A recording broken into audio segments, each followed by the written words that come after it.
श्री गोपाळ कृष्ण भगवान की जय।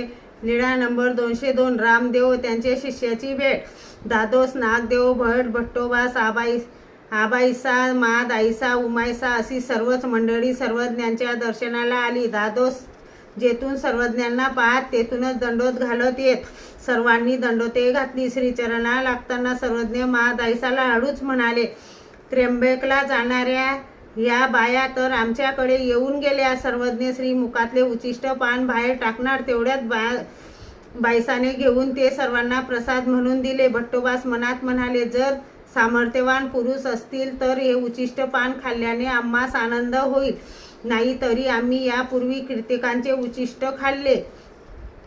त्यांनी ते घेतले आणि भट्टोबासांना लगेच अकृत्रिम आनंद यायला लागला। श्री गोपाळ कृष्ण भगवान की जय।